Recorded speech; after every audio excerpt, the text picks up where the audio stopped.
네, 안녕하세요. 12월 23일 금요일 새벽기도 시작하겠습니다. 기도드리겠습니다. 은혜로우신 우리 아버지, 또 주님 오신 성탄절이 다가오고 있습니다. 하나님 아버지, 매 순간순간을 주님의 오심을 바라보며 또 주님의 재림을 바라보며 경건하게 주님과 동행하는 우리들 되게 하여 주시옵소서. 오늘도 새벽 시간에 주님 앞에 나왔습니다. 우리에게 말씀하여 주시고 우리의 간구를 주님께서 응답하여 주옵소서. 감사드리며 예수님의 이름으로 기도드리옵나이다. 아멘. 네, 찬송가 359장 부르겠습니다. 천성을 간에 향해 가는 성도들아 359장. 예전 찬송가는 401장입니다.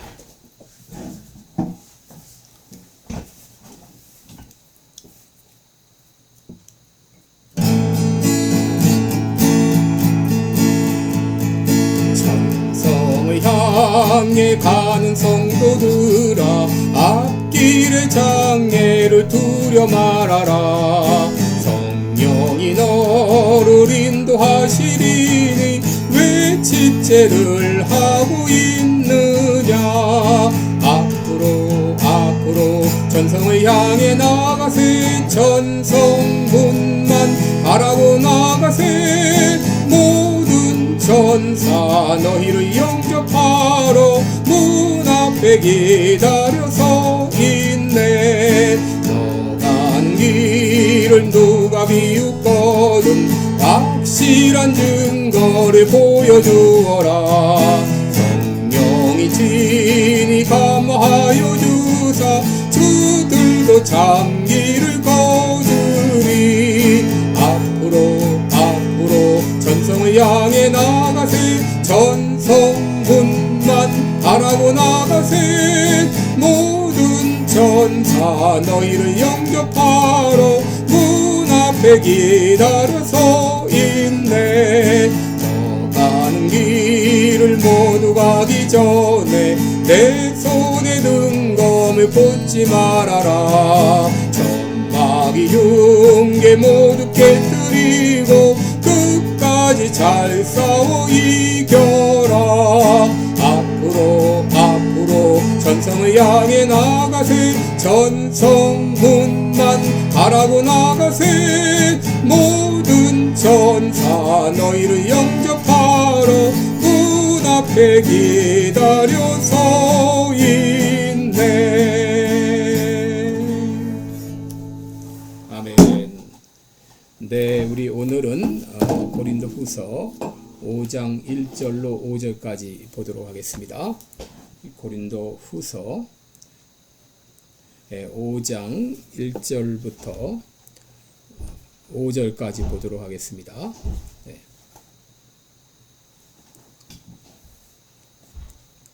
고린도후서 5장 1절로 5절입니다. 제가 봉독해 드립니다.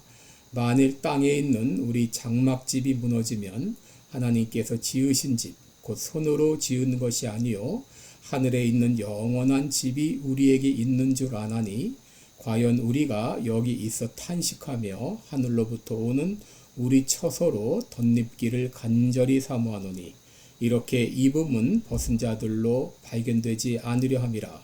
이 장막에 있는 우리가 짐진 것 같이 탄식하는 것은 벗고자 함이 아니요 오직 덧입고자 함이니 죽을 것이 생명에게 삼킴바 되게 하려 함이라. 곧 이것을 우리에게 이루게 하시고 보증으로 성령을 우리에게 주시니는 하나님이시니라. 아멘. 네, 우리 오늘은 하늘에 있는 영원한 집 이런 제목으로 말씀을 나누겠습니다. 오늘날 과학 문명의 발달로 신약이 개발되고 또 장수를 위한 건강식품들이 개발되고 있지만 여러분 여전히 질병과 죽음은 피할 수 없는 사실입니다. 그러므로 이 땅을 살아가는 지혜는 이 땅의 삶은 영원하지 않다고 하는 것을 기억하는 것입니다. 어떤 사람은 명을 다 살고 죽는 사람이 있는 반면 대부분의 사람들은 사고와 질병 등 예상치 못한 일로 인해서 갑자기 죽임을 당합니다. 야고보서 4장 14절에 너희 생명이 무엇이뇨? 너희는 잠깐 있다가 없어지는 안개와 같다라고 했습니다. 여러분 고린도 후서를 쓰고 있을 때 바울은 많은 괴로운 가운데 있었습니다. 사방으로 우겨쌈을 당하고 답답한 일을 만나고 핍박을 받고 거꾸로뜨림을 당했습니다. 얼마나 고통스러운지 마음에 사형 선고를 받은 것 같았다라고 했습니다. 그럼에도 바울은 넘어지지 않았습니다. 그것은 능력의 원천이 자신이 아니라 하나님으로부터 능력을 공급받았기 때문입니다. 더구나 그는 보이지 않는 것을 볼 수 있는 영적 눈이 열려 있었습니다. 그러기에 그는 잠시 있는 보이는 것이 아니요 보이지 않는 영원한 것을 바라보며 살았습니다. 사도 바울은 오늘 특별히 비유를 통해서 자신이 말한 보이지 않는 영원한 세계를 소개해주고 있는데 그것은 바로 장막집과 영원한 집의 비유입니다.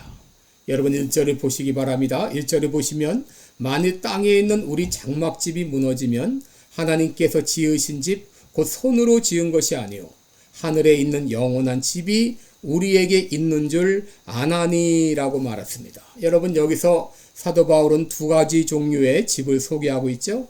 하나는 땅에 있는 장막집이며 다른 하나는 하늘에 있는 영원한 집입니다. 여러분 여기 땅에 있는 장막집이란 우리의 죽을 육신, 썩어질 육신을 말합니다. 제가 어느 양로원을 방문했을 때에 93세 되신 분을 만났는데 그는 1930년대 사이클 선수였습니다. 그런데 지금은 수족을 가누기도 힘든 신세가 되었습니다. 사도 바울은 고린도후서 4장 7절에서 우리의 몸을 깨지기 쉬운 질그릇으로 비유했는데 오늘 본문에서는 우리의 몸을 철거되어야 할 장막으로 비유한 것입니다. 여러분 왜 사도 바울이 우리 몸을 장막에 비유했을까요? 첫째 장막은 temporary, 임시적이라고 하는 것이죠. 여러분 우리 마찬가지로 우리 인생은 장막처럼 늘 임시적인 옮겨 다니는 나그네 삶입니다. 이스라엘 3대 절기 중에 장막절이라고 있는데 이 장막절은 온 이스라엘 백성들이 7일 동안 장막, 텐트에 거하면서 거기서 율법책을 낭독하면서 하나님 경외하는 것을 가르치는 그런 절기입니다. 여러분 왜 하나님께서 장막에 거하라고 하셨을까요? 바로 인생은 나그네의 삶이라고 하는 것을 깨닫게 하시기 위함입니다. 인생은 잠시 거쳐가는 삶이라는 것을 깨닫게 하시기 위함입니다. 이스라엘 백성들은 장막절 기간에 천막에 일주일 동안 거하면서 인생은 나그네 길이구나 하는 것을 배워갔던 것입니다. 왜 사도 바울이 우리 육신을 장막에 비유했을까? 장막은 약하다고 하는 것입니다. 여러분 장막은 비가 오고 바람이 불면 쉽게 무너집니다. 오래가지 못합니다. 마찬가지로 인간 역시 약한 존재입니다.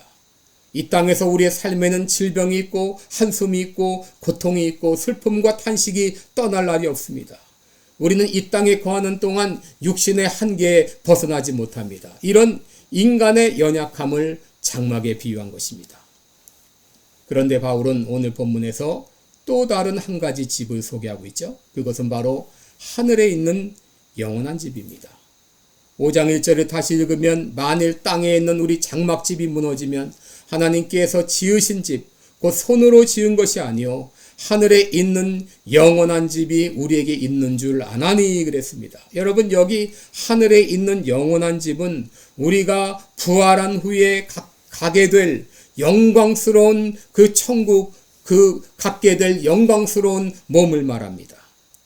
여러분 하늘에 있는 영원한 집은 바로 우리가 이 땅을 떠나서 가서 얻게 될 영원한 우리의 몸을 말합니다.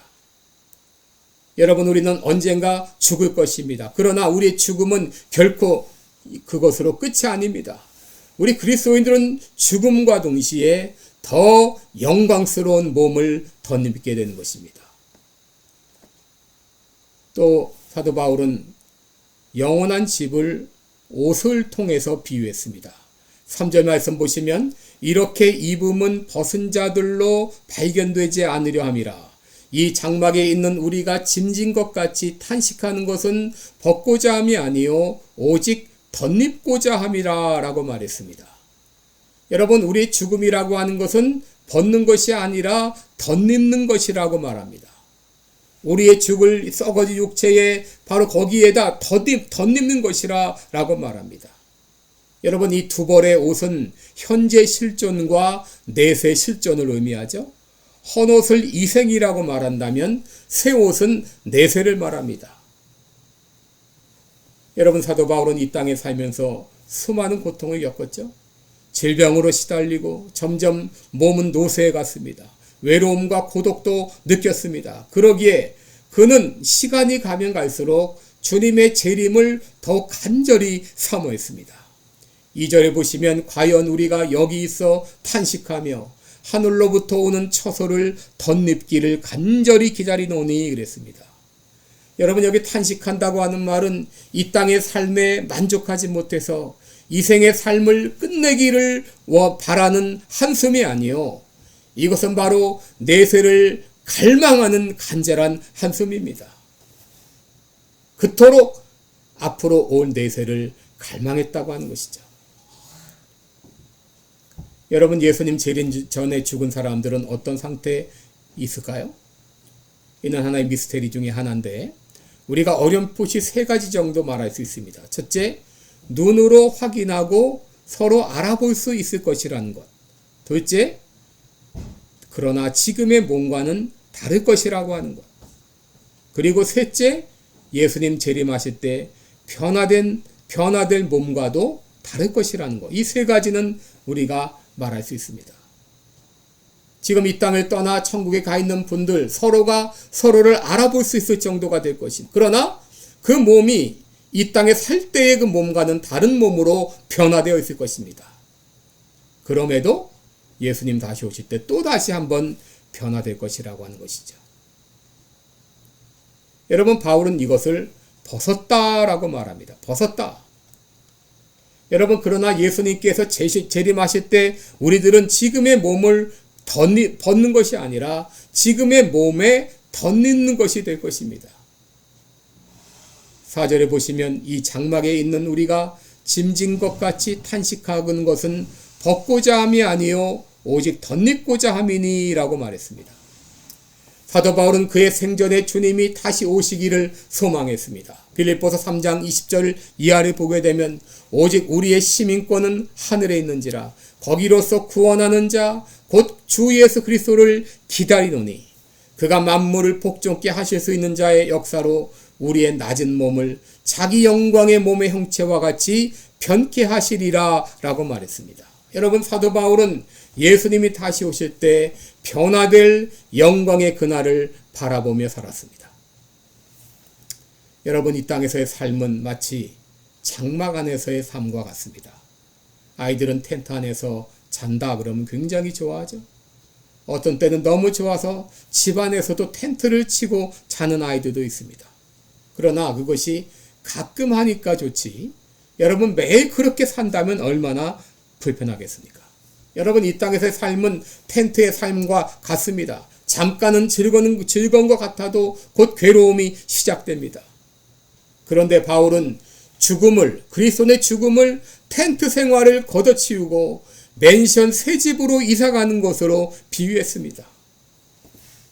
마치 예전에 판잣집, 학고방에 살다가 맨션으로 이사하는 것과 같을 것입니다. 여러분, 사도 바울은 그리스도의 죽음을 새 옷을 덧입는 것으로 그렇게 표현한 것입니다. 여러분, 사도 바울이 이 일을 어떻게 확신했습니까? 그것은 바로 성령님의 역사였습니다. 여러분, 5절에 보시기 바랍니다. 5절에 보시면 곧 이것을 우리에게 이루게 하시고 보증으로 성령을 우리에게 주신 이는 하나님이시니라 그랬습니다. 여러분, 예수님께서 우리에게 성령을 보내주셨다는 것은 은혜 중에 은혜입니다. 여러분, 성령께서 우리 안에서 어떤 역할을 합니까? 고린도전서 12장 3절을 보면 그리스도를 주로 고백하게 하십니다. 로마서 8장 14절을 보면 우리의 삶을 인도해 주십니다. 로마서 8장 16절에 우리가 하나님의 자녀인 것을 증거해 주십니다. 그리고 에베소 4장 30절에는 우리가 잘못된 길로 갈 때 우리 안에서 근심하십니다. 로마서 8장 26절에는 우리가 기도할 때 우리를 대신하여 기도해 주십니다. 그리고 오늘 말씀에는 우리가 가진 그 소망이 정말 확실하다, 분명하다고 하는 것을 보증해 주십니다. 여러분, 보증금이란 무엇이죠? 어떤 계약을 할 때 일부를 주면서 나머지 금액도 줄 것을 약속하는 것입니다. 여러분, 우리가 결혼할 때 결혼 서약을 시키겠다는 보증으로 반지를 끼기도 합니다. 그리고 그 보증을 보면서 우리는 그 약속이 지켜질 것을 믿는 것이죠. 그런데 사도 바울이 자신이 영광스러운 몸으로 부활할 것이라는 것을 어떻게 알았습니까? 이것은 그저 그의 희망적인 관측이 아니라 성령께서 그에게 가르쳐 주신 명확한 계시였습니다. 성령님은 사도 바울에게 말했습니다. 이 땅의 장막집, 우리 육신이 죽어지면 하나님께서 지으신 집, 곧 손으로 지은 것이 아니요 영원한 집이 있다. 바로 우리가 놀라운 새로운 몸으로 덧입게 될 것이다. 라고 성령님께서 사도 바울에게 말씀해 주신 것이죠. 그러기에 바울은 담대하게 내가 이것을 아노니 라고 말한 것이죠. 여러분, 우리의 삶은 이 땅으로 끝이 아닙니다. 영원한 세상이 있습니다. 그리고 우리의 몸은 이런 썩을 육신을 벗어나서 새로운 몸으로 갈아입게 될 것입니다.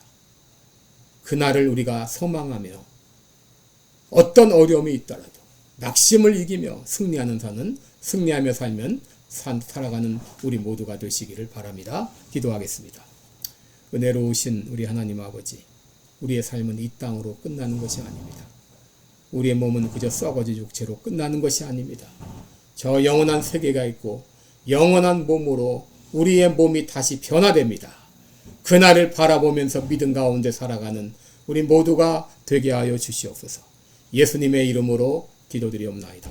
아멘. 네, 오늘도 여러분 복된 하루 되시기를 바랍니다. 고맙습니다.